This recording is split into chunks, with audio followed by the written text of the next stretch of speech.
I'd like to call the board meeting to order. We'll postpone the Finance Committee meeting till a little later. We'll see if we can complete that. But the only thing in the Finance Committee meeting that needs to be approved from the consent agenda would be the minutes from the meeting. Other than that, we can move forward. So with that, Commissioner, would you lead us in the Pledge of Allegiance?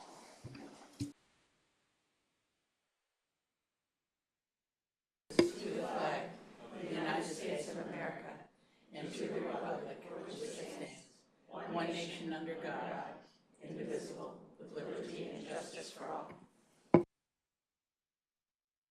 Okay, moving on to the consent agenda. Everything except for the Finance Committee minutes from October 18th. Do I have a motion to approve? Motion to approve.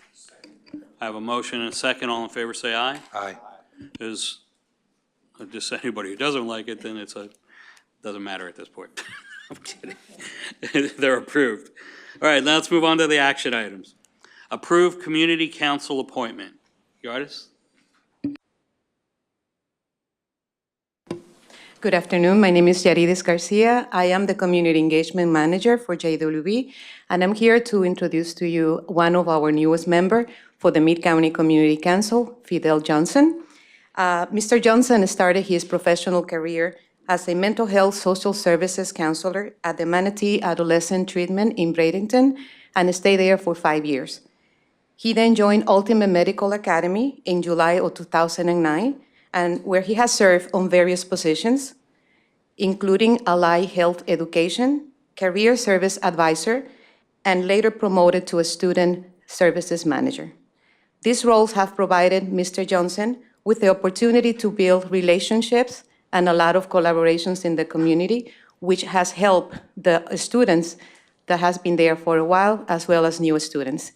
He will be serving in the Mid-County Community Council, and his privilege and honor to be part of the active members. Upon approval of his appointment, we will have 42 active community councils, 12 in North County, 17 in Mid-County, and 13 in South County. Welcome. Do I have a motion to approve? Second. I have a motion, second. All in favor say aye. Aye. Those opposed, same sign. Congratulations, welcome, and thank you so much for all your hard work and joining us. I wanted to say one thing. In your packets, under information item H, you'll see a schedule of the upcoming JWB Community Councils and Neighborhood Family Center board meetings.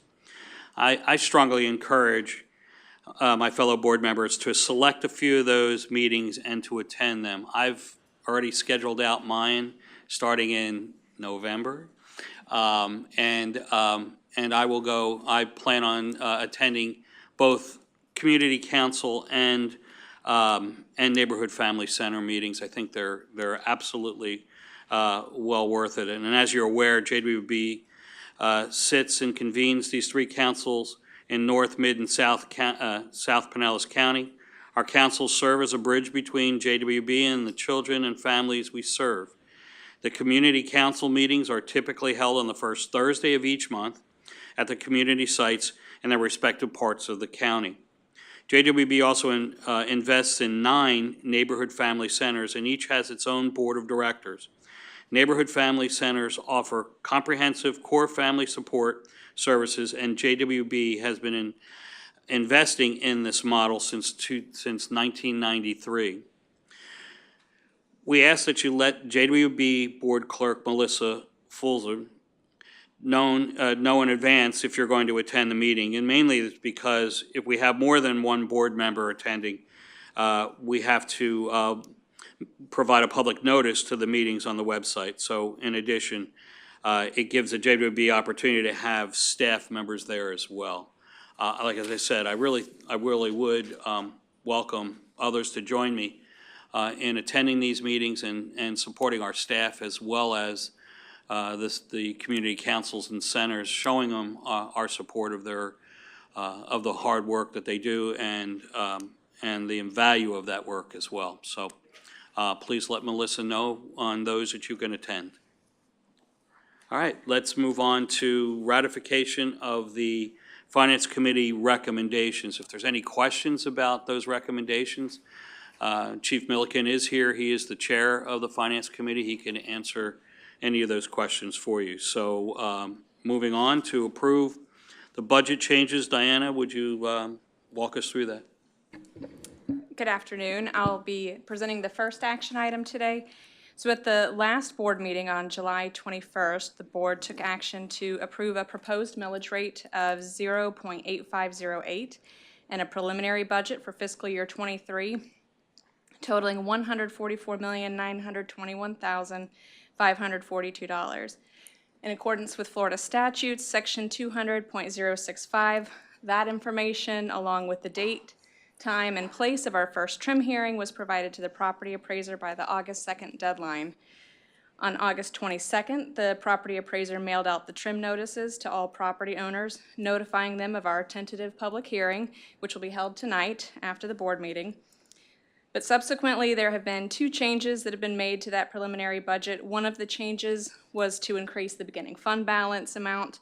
This was done in accordance with JWB's board policy on fund lapse that states that fund balances anticipated at the end of a fiscal year will be budgeted as the beginning fund balance for that fund for the upcoming fiscal year. So as we've progressed further into our fiscal year, our estimate of what we anticipate as our ending fund balance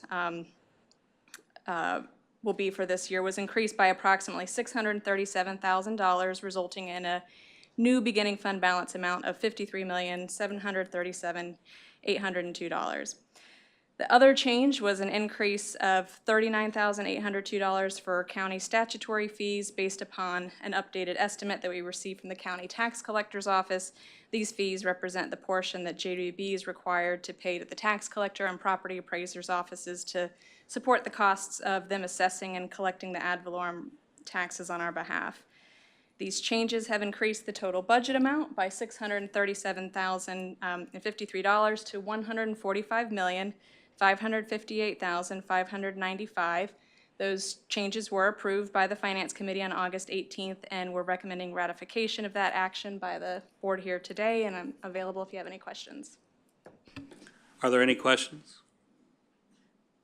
Seeing none, do I have a motion to approve? Second. I have a motion and a second. All in favor say aye. Aye. Those opposed, same sign. Budget is approved. Approval of the board policy revisions. Beth?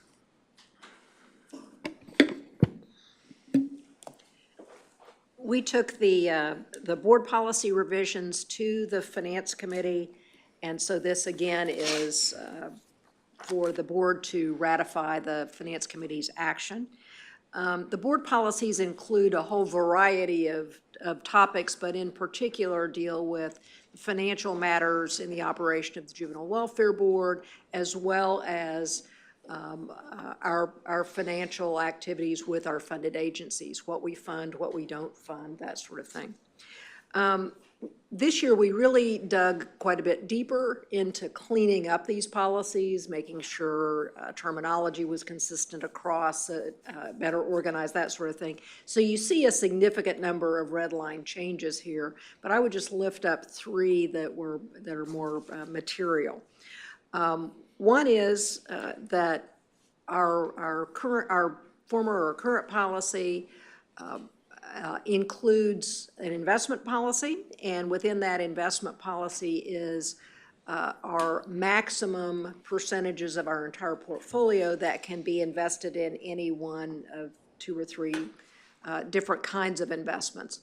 So that would include, for instance, directly owning treasury securities or money in a bank account. And the third, and really preferred, are the government pools that are created just for this purpose, to hold assets that are appropriate under Florida statutes, are by their nature diversified over a significant number of different investments, and then wrapped in this pool that is also very liquid. We can pull money, we can put money in, we can pull money out really on a daily basis as we might need. So it's really the ideal investment for any governmental entity. Currently, the maximum percentage of all of our funds that can be invested in these pools is 75% of our total funds, and we recommended, and the Finance Committee recommends that we increase that to 100%. They really, again, they're the perfect vehicle for us to have our funds in. Because we will always have something in our bank account, we will never, we'll nudge up against that. We will never be at 100%, but we may get close to that. So that is one change that is here. A second relates to administrative service organizations, or ASOs. And our current policy says that any agency that we fund whose total budget is less than $500,000 is required to use an ASO. For whatever reason, we have a significant number, actually our neighborhood family centers, of agencies whose budget is more than $500,000 who are currently using an ASO. We have, I believe, a few agencies that are under that amount that, for whatever reason, are not using an ASO. So we're currently not in compliance with our own policy. But our finance staff across both our program finance folks and our procurement and budget folks have, for at least a couple of years, really been urging that we delete that requirement. For a variety of reasons, the ASOs have really not accomplished what we wanted to see. If, for instance, if there are issues or if there's malfeasance or other things we would have concern about, essentially those have not been caught by the ASO, but more typically it's been either one of our program finance people who sees every reimbursement as well, everything we reimburse for, so they see that detail and have more knowledge about the agencies, or have been things like, I'll kind of call quasi-whistleblower, or individuals who thought there was something untoward going on in one of those agencies, saw our big JWB logo on the door and called JWB or wrote to us and said, we think somebody's doing something they shouldn't be doing. Further, between the agency itself, the ASO, and then their auditor and us, there are just too many people to point fingers at. And our staff have recommended that we drop the ASO requirement. We make this, all of those functions to be clearly the responsibility of the agency. Now, the agencies can engage in ASO if they choose. They can bring a bookkeeper in-house if they choose. They will be responsible, and they can do that in any way. And we've been working with the agencies to slowly, or literally just begun, to transition them to full accountability. So we're not dropping them, into a hole without helping them get there. So that's a second change. And then the third is because JWB funds from cost reimbursement, an agency will spend the money first and then submit that as a request for payment to us, and then we will process it and pay them. So there's at least 3 to 6 weeks delay between them putting the money out and them getting reimbursed from us. And if they are a small agency, a new agency, or an agency that we have funded a significant new amount in, they just don't have the working capital to be able to pay their payroll, for instance, before they're reimbursed by us. Our current policy says that we can advance up to $100,000. And then it says, but that amount shall be repaid within a year. Well, there's really no odds that a small agency is going to suddenly have enough working capital in a year if they didn't have it at the beginning of that year. What we've in fact done is make those advances, and those advances have remained on the agency's balance sheet as a liability and on our balance sheet as an asset, a receivable. And then it would be the intention that if our funding of an agency ever ceased, that we would withhold that money from the last reimbursements. So that's what we're proposing, that the policies say, that's more in keeping with what actually makes sense. We're also, also recommended is that we increase that dollar amount from $100,000 to $250,000. Now, at any time, if we were to make that or recommend that advance, my spending authority is up to $50,000. So anything more than $50,000 would come here before the board for approval in any case. So those are the three significant changes, I think, in our policy. They aligned us more with, we think, better practice and more realistic practice. Do I have any questions? Seeing none, then do I have motion to approve? I have a second. I have a motion, second. All in favor, say aye. Aye. Those opposed, same sign. Motion's approved. Let's move on then to the personnel policy revisions. Linda, please. Good afternoon. You may recall that in December of 2021, we brought forward some revisions to the JWB personnel policies and included two new policies, one on paid parental leave and one on telework, along with other smaller and cleanup sort of revisions. The board did approve those policies and the revisions, but asked that in the future, any changes to the personnel policies come through a committee and that the policies be reviewed again within the next 9 months. So we identified our finance committee as our committee to review the personnel policies. And they happened to have a meeting in August, which was timely because it was 9 months from the December meeting. So staff reviewed with Colleen the personnel policies again this summer and brought them to the finance committee at their August meeting. The only real substantive change was we added a residency requirement for our employees. We started getting applications from individuals living, all over the country to work at JWB, and we really strongly believe that, to work at JWB, you have to understand Pinellas County and its residents and the issues that everybody here is facing in the work that we're doing with the children and families in the community. So we do now have a residency requirement of you have to live within a 2-hour commute to JWB. To be part of the community, and also we are having in-person meetings frequently and requirements for staff to be in the office, so we need staff to be able to get here fairly frequently. The other changes that we proposed to the Finance Committee, again, are cleanup, where staff were misinterpreting a policy, we cleaned up the language, or a statute changed, we of course had to become compliance with the statute, and we added some definitions that were missing. They were all taken to the Finance Committee in August and approved, and then here before you for ratification.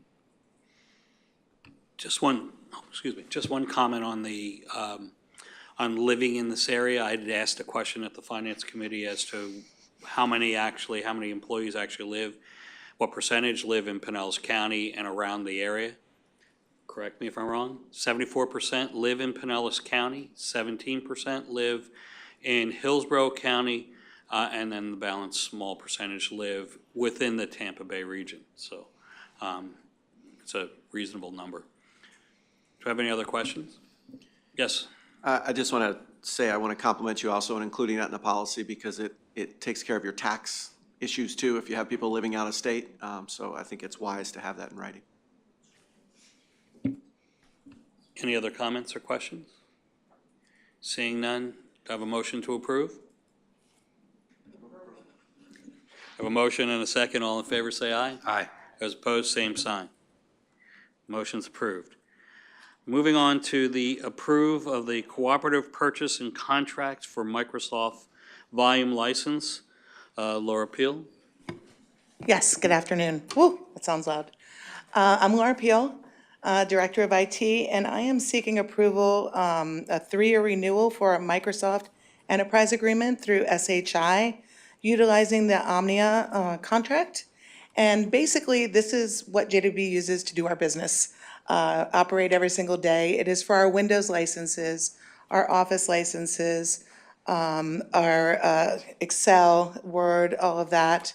In addition to our server licenses, our licenses that we use for our data warehouse, and also some storage that's needed for all those. So This year, we are looking at, for the first year, it's $115,056.40. Years 2 and 3 are usually within a 10% threshold of that, unless we happen to add more technology. Then, of course, it would go up, but we budget accordingly for that. This year is an increase of $17,500 from last year. That's mainly due to a couple of different things. We've added new staff. So every time we add new staff, that requires new licenses. And also, we're moving many of our products to the cloud for disaster recovery and the ability to recover quickly. So that's increased some of our storage and licensing needs with Microsoft there as well. Also, every year, we do a true-up. So we have to look at the licenses that we used in the previous year and then report those to Microsoft and, perform the true-up from there. So that is what this request is for. I did want to point out one thing. I don't know if you've had a chance to look at the pricing proposal, but it was attached to the memo. Line 1 of it is for our Azure Storage. You'll notice that it's zero amount listed there. It's not free. Nothing from Microsoft is truly free. But what it is for is it's for our storage. We've been moving our backups into the cloud. We're also working on moving some of our servers that are on-prem into the cloud. And we've been doing this for about the last, I think it's 9 or 10 months. So we have somewhat of an average that's been about 17 to 20,000. But since we're adding new servers, we're not really sure of the exact cost of that, and they bill us after the fact. So it's kind of like your phone bill, where you get the bill after the fact, and if you made a lot of long-distance calls or used up all your, memory, you get charged a different amount. We do expect this amount will be under best signing authority, and that will be added to the PO once we get that figured out. So I just wanted to point that out to you. I think that's it, unless anybody has any questions. Are there any questions? It's always tough to ask a question on Microsoft. I'd be glad to answer any. All right, I Thank don't see any questions. Do I have a motion to approve? So move. I have a motion and a second. All in favor, say aye. I oppose, same sign. Motion's approved. Okay, let's move on to the presentations. We have the summer book bus, Danielle and Joanna, both community collaboration coordinators. It's Good all yours. afternoon. I'm Danielle Hintz. I'm the Community Collaborations Manager at JWB, and we're here with a really good, exciting news story. So we want to share some of the rewarding work that we do and some of the most engaging work that we do at JWB with our partners over the summer. Before I do that and talk about the book bus, I want to give a little bit of background. This is part of our grade level reading campaign. And really one of the most important predictors of success later in life is being able to read by 3rd grade and success in careers and high school graduation. Yet nationwide, only 1/3 of our children achieve this milestone, and it's just a little over 50% in Pinellas County. So we keep working on that together with our partners. We are part of the national campaign for grade level reading, and we're also part of the statewide campaign.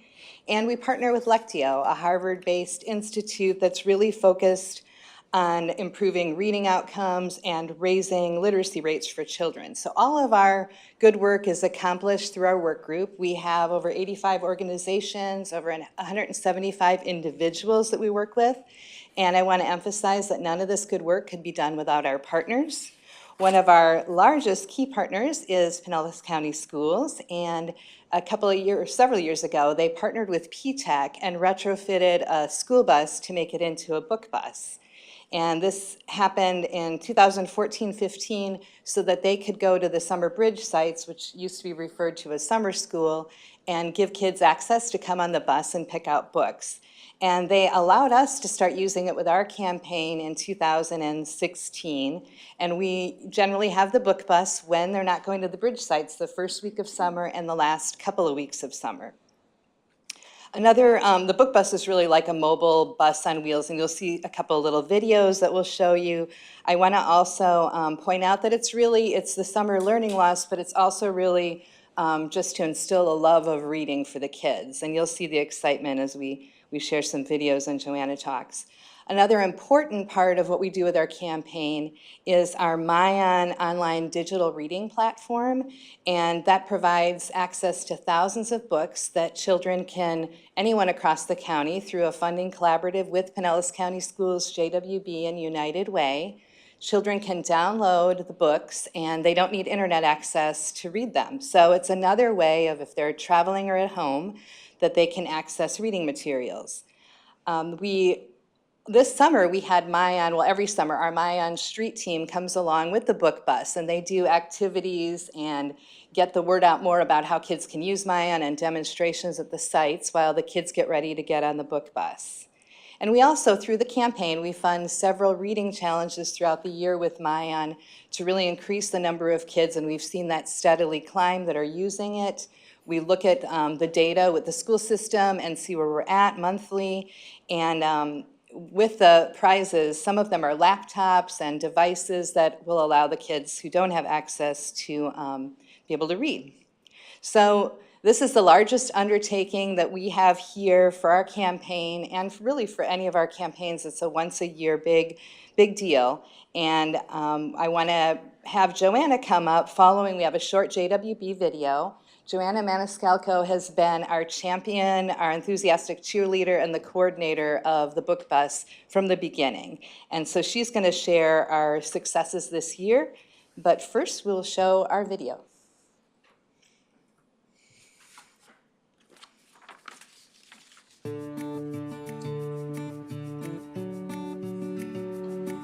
"70 stops in neighborhoods across Pinellas County and in underserved communities where access to books isn't always easy.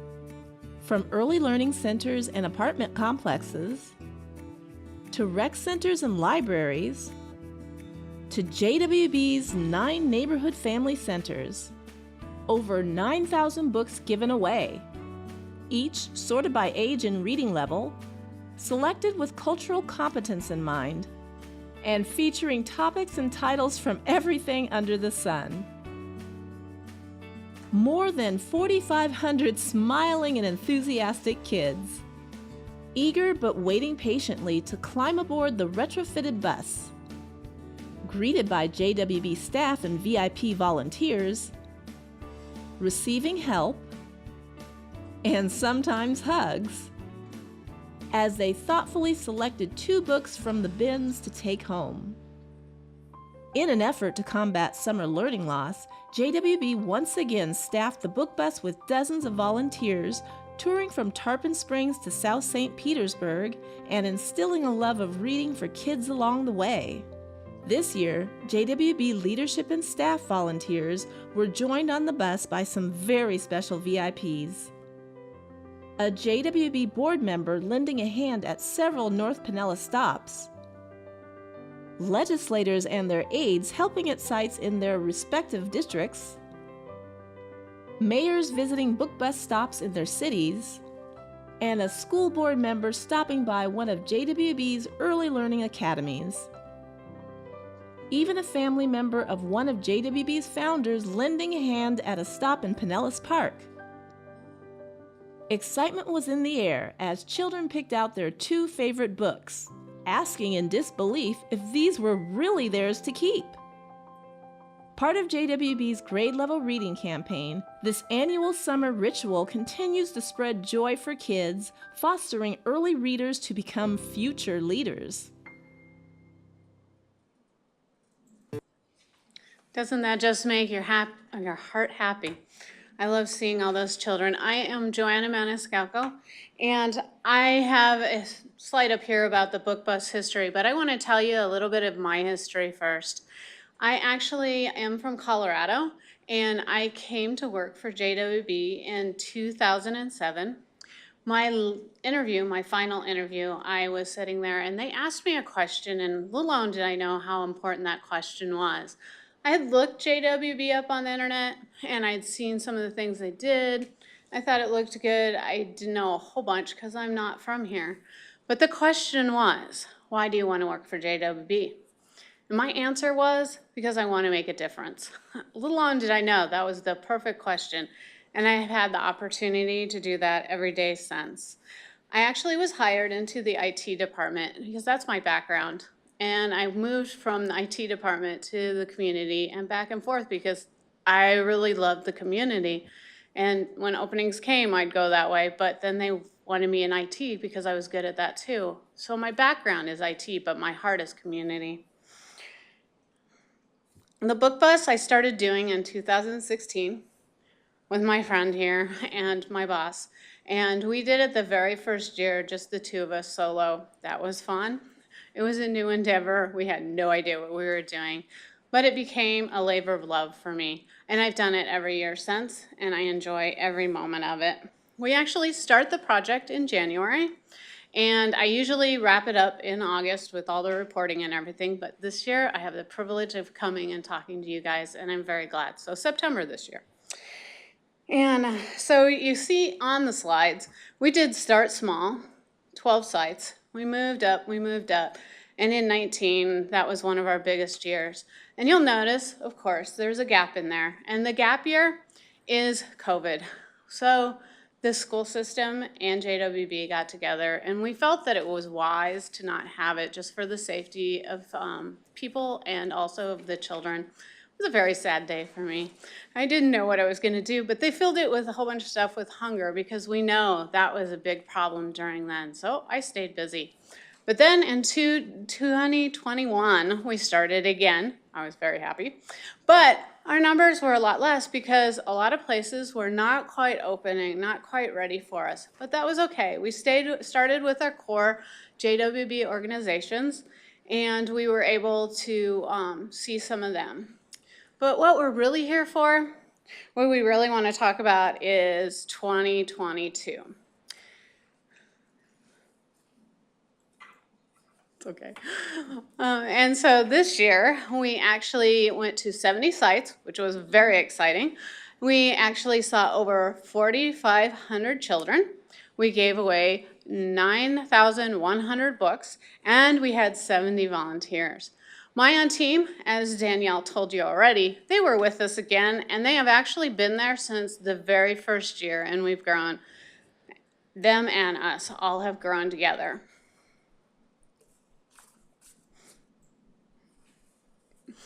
What made this year special? This year was a very special year, and that's because we were able to go to community sites, parks, all the things that you saw in the video, which Gail, great video once again, she's so good. And we were able to do that because our grade level reading partners, they stepped up again and opened their areas. And so we organized with them, we got our volunteers. So I really want to thank all our grade level reading partners. And we had a lot more volunteers. That was great. And I know many people, even in this room, were on the bus. And thank you. And thank you to all that may be watching right now too. We had a crazy amount of strong media coverage. We had at least 3 actual videos, interviews, and also had several written articles. And Danielle did a great job with all those. And you're going to be able to see one of those in just a few minutes. We had a lot of public officers, which were great. It was fun to see them interacting with the kids, sorting books, putting books in. They jumped on it. And that was big part because of Becca. She got them out there and she got them involved, and she was at many of those stops, and I couldn't do it all without her either. I want to look at one picture while we're here. And if you look at that slide at the very bottom, you'll see the mayor that we talked about in the video. But the young man that is there, that is Jonathan. This is the first year that we actually had a Bright Future student on the bus with us. He was there every single day of the last 2 weeks so he could earn his hours. We got to learn a lot about him, about what college he wanted to do, what he wanted to do in the future. He was amazing, and I'm hoping that we'll have more in the future. Also, National Summer Learning Week, it actually came during the last week of the bus. So we all got together and we're like, how can we make this special? So we went ahead And we partnered with the libraries. So we had libraries from St. Pete all the way up to Tarpon that were going to have stops. And they did some videos, they did all kinds of things to outreach to their communities, and they got people in. So they made the National Summer Learning Week very special. And we want to thank the libraries for doing that for us. So, what have we done in these 6 years? We have done a lot. So, it's been 6 years. 22,000 children have got onto the book bus, and we have given out 45,000 books. We've gone to 340 sites, and we've had over 500 volunteers. It's been simply amazing. And I am going to ask Danielle to come back up, and she's going to talk to you guys about how we're going to move forward.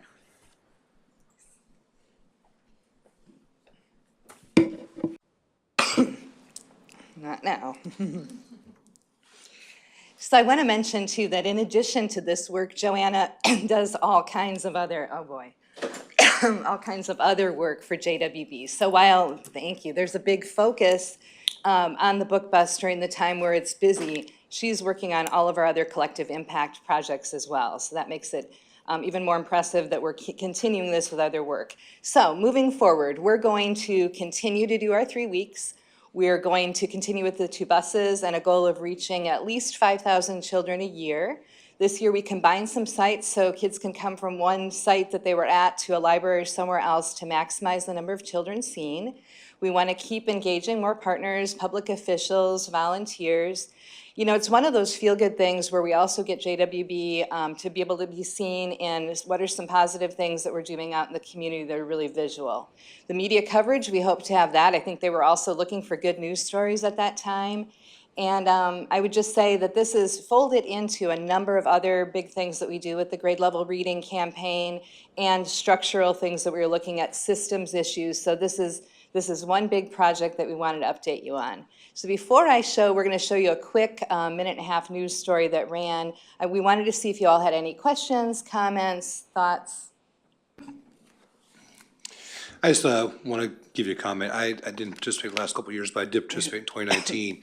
Unfortunately, my schedules didn't work out, but I got to say this is a great program. For those board members who have not done this yet, you got to get on the bus. It's an awesome program. The smiles on the kids' faces and how happy they are is just amazing. I would have never thought that prior to getting on that bus because, you know, you're not really sure how kids are about books and reading sometimes. It's not always their favorite thing to do. But believe it or not, all them kids on that bus are so happy, and what these ladies are doing is marvelous. Thank you so much for what you're doing. Thank you, Chief. Yeah, Joanna does a great job of picking out books that kids really want, and that's key. If you've got teenagers getting on and they're kind of like, do I really want a book? If you can find things that they'll be interested in, we're really encouraging the reading. Okay, well, I'm going to have you run the video, and that will conclude our presentation.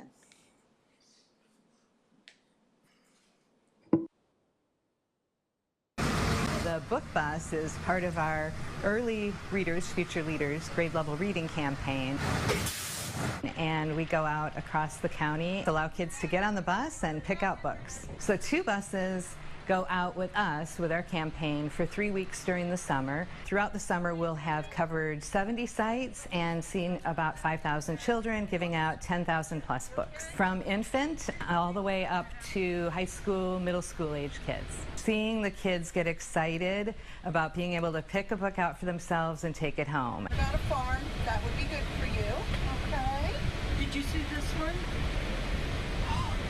Look at that. Sometimes they'll jump up and down, hearing them just be excited that they get to have this book as theirs, especially the littler kids. Some don't have books in their homes, or maybe they go to the library and they can borrow books, but to be able to pick out a brand new book and take it home and start to build their own library is wonderful. Just over half of our kids are reading on grade level by 3rd grade, and that number really needs to change. This is sort of the outreach, the awareness and love of reading piece that goes out and builds good momentum and recognition.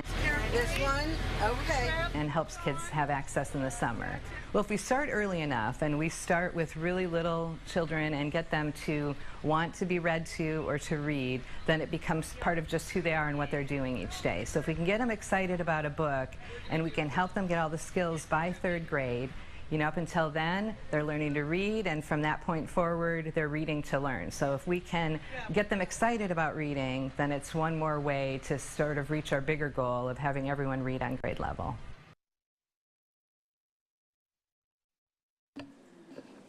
I just want to say again to both Danielle and to Joanna, as well as all the volunteers that participated on behalf of the board. We really appreciate all the hard work and the effort that you've put into this. And you can see from the videos and just from the faces of the children how important this really is. So again, thank you for all you've done, and please continue the efforts going forward.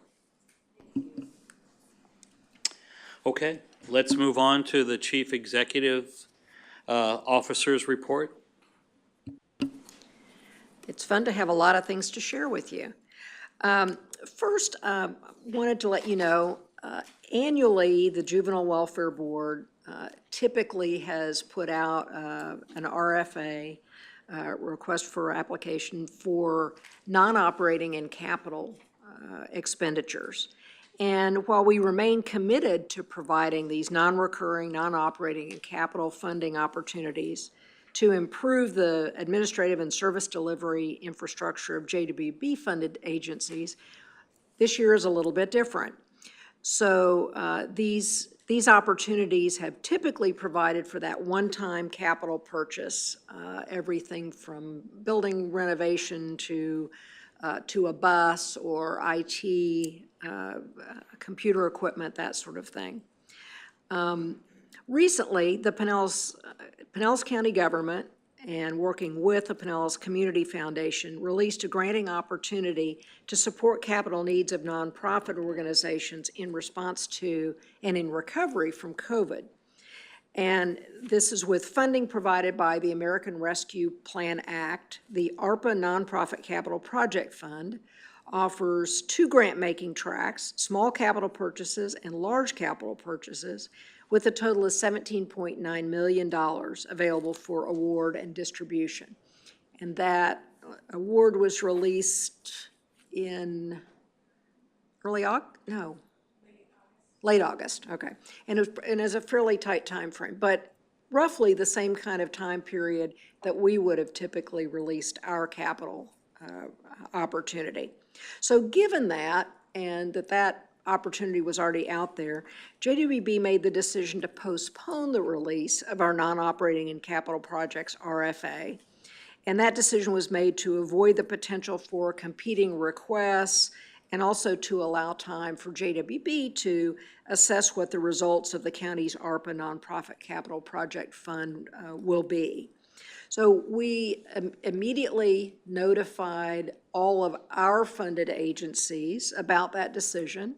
We encouraged them to apply for funding with the county, and we let them know that we would, and we typically do, is ask our agencies when we do put out this RFA, what other funding sources they have looked at and considered. So we are sort of conveying that expectation that our agencies at least look at and assess, if not apply for this county funding via ARPA. So when released, the Juvenile Welfare Board non-operating capital project RFA will include those questions. We also have consistently shared information on the ARPA Nonprofit Capital Project Fund, things we see from the county. We make sure we pass on to our agencies. They may be receiving it twice, but that's okay. We want to make sure that they're all aware of this opportunity. And anything that might change. We also have reminded them of capacity building opportunities that would benefit them, like grant writing workshops, some of them offered through our partnership with the Nonprofit Leadership Center. So as usual, when the time comes, we will bring the non-operating and capital project RFA here to the board for its approval for release.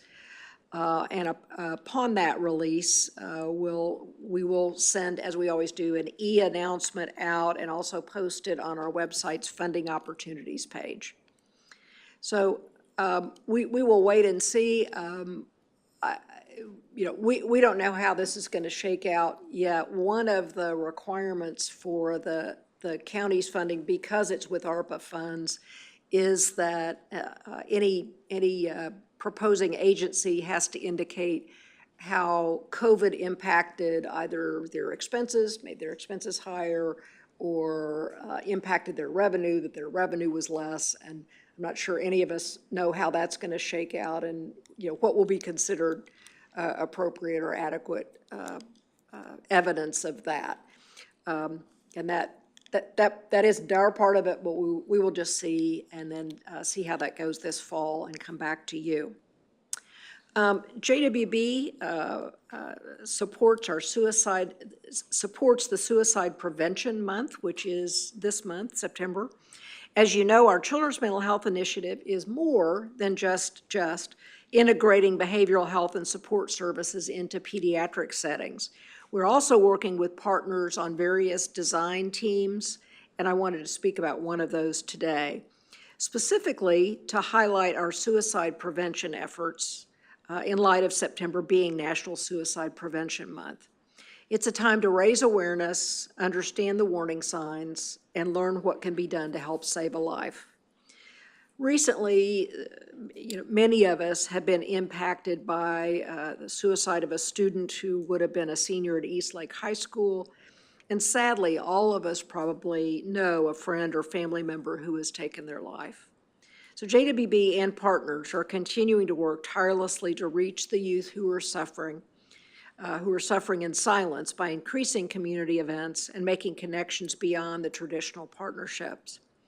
So we're continuing the ongoing series of youth suicide prevention town hall workshops called Growing Hope. These have been hosted in partnership with USF College of Public Health and also Zero Suicide Partners of Pinellas, and aim to give a platform for youth voice to inform the suicide prevention efforts. We also continue to support other community mental health events targeting youth, parents, and caregivers, recently in Dunedin and in St. Petersburg. Plus, our JWB Senior Manager, Becky Albert, who oversees JWB's Children's Mental Health Initiative, will be presenting at several upcoming suicide prevention events, one with Pinellas County's Youth Advisory Committee and one with the University of South Florida. And we're also very excited to let you know that JWB Chief Administrative Officer Linda Leedy will be recognized with the Inspiring Hope Community Award for her unwavering commitment to mental health programs for the benefit of children and families. Linda has been a powerful and effective force in moving our Children's Mental Health Initiative ahead over the last several years. And just to give you a sense, the other honorees include Jeff Vinnick, Florida First Lady Casey DeSantis, and Officer Alban DeSoto. Pretty big deal. The award will be bestowed during PIM's Mental Health Awareness event that is October 7th at Ruth Eckerd Hall. And let me know if any of you would like to attend and join the table. JWB's Sleep Baby Safely campaign is going to be replicated statewide. And this is extraordinary. So it's exciting news to share, but first I want to give you a little bit of background on the timeline of our Preventative Child Death Initiative.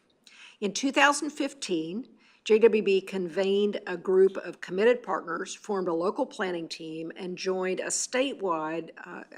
regional awareness campaign to address the leading causes of preventable death for children under 6: suffocation due to infant unsafe sleep, drowning, and abusive head trauma.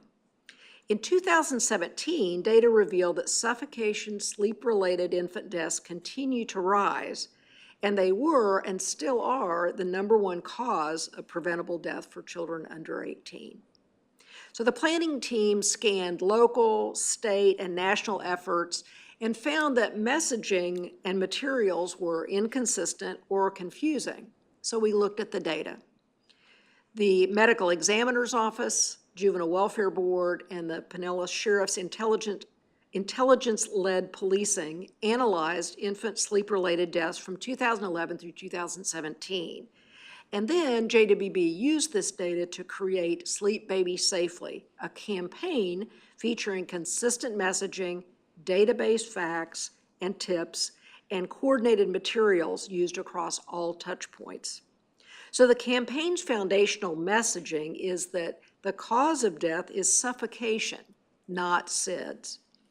And this is supported by our medical examiner's data and holds true over decades of death investigations, even though messaging has often been confusing on that point. So this is important in educating parents and caregivers about prevention. When you understand the cause of death, you can do something about it.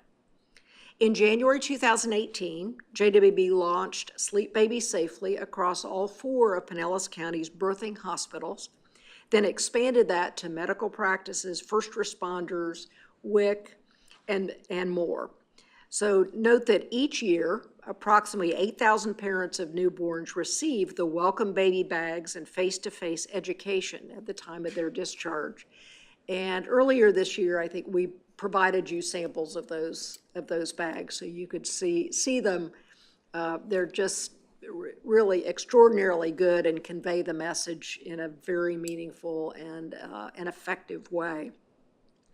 So after launching Sleep Baby Safely, infant sleep-related deaths were cut in half, from an average of 10 a year in Pinellas County to 6 or less on average. So 2017 was 10, then 18 was 5, 2019 was 6, 2020 in COVID went back up to 9, but in 2021 back to 6 a year. And those may sound like small numbers, but each one of those represents a child, and each one of those are preventable. In July 2019, JWB was invited to present Sleep Baby Safely at the statewide Child Abuse Death Review Summit, where it met with overwhelming interest and support. So JWB was then approached by the Florida Department of Health to replicate our campaign in Duval County, where sleep-related deaths were among the highest in the state. In the first year after implementing Sleep Baby Safely across their 9 birthing hospitals, Duval cut their infant death rate by nearly 75%. At the urging of the statewide Child Abuse Death Review Committee, and given the success of our campaign in Pinellas and in Duval counties, the Florida Department of Health requested and was approved for funding to replicate JWB's Sleep Baby Safely statewide. The Florida Department of Health's 2022-23 budget includes $2.8 million in recurring funds for preventable child death efforts, of which $2.35 million, or 84% of that, is earmarked for Sleep Baby Safely replication. The balance will address drownings as the second leading cause of preventable child death. So tentative plans are for the funds to go to 8 Florida counties who have infant sleep-related deaths higher than the state average. And at this time, we're working with the Florida Department of Health officials at the state level to coordinate a joint announcement, so you'll be hearing about that. And we're hopeful for some type of public announcement in October during Infant Safe Sleep Awareness Month. We'll share more details as they become available. So this is extraordinarily exciting to have something we developed here now replicated across the state. It's data-driven, it makes a difference, and it continues to make a difference. So I want to give kudos, shout-outs to Becky Albert. Is Becky in the room? No, but we're still going to give her a shout-out. April Puchaloo, who is here, Linda Leedy, Daniel Hintz, and Joanna Maniscalco, who you heard from earlier. So each one of them has played a part in either creating this, supporting this, or actually continuing to implement 8,000 bags going out to 4 different hospitals and so on. So you should be hearing about in the press, but we thought that was pretty exciting stuff. Then I just wanted to mention within your packets, let's see, I think it's 6C in your information items. you have our program and financial monitoring reports. And for those of you who've been on our board for a little while, you may remember those used to come in 3 to 5 page narratives that were pretty tough. This is what they look like now. So it's a one-pager. So obviously it's easier to see and consume. But Barbara Morrison Rodriguez has reminded me that not only are these reports more attractive and more consumable, but the new report, the new format is really evidence-based. It is centered around results-based accountability, which asks 3 important questions. How much, addressing utilization and reach, how well, speaking to financial and program performance, and what are the benefits? Are children and families better off? So I wanted to point these out and wanted to give kudos to Karen Bogus and to Barbara Morrison Rodriguez and all of their staff who got us to this point, so that we are now presenting this data for us inside as well as for you and for the public in a more meaningful way. And that's all I have.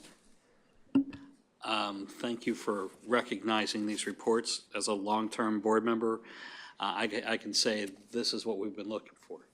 So thank you again for all that. Linda, again, congratulations on your well-deserved award. That's fantastic.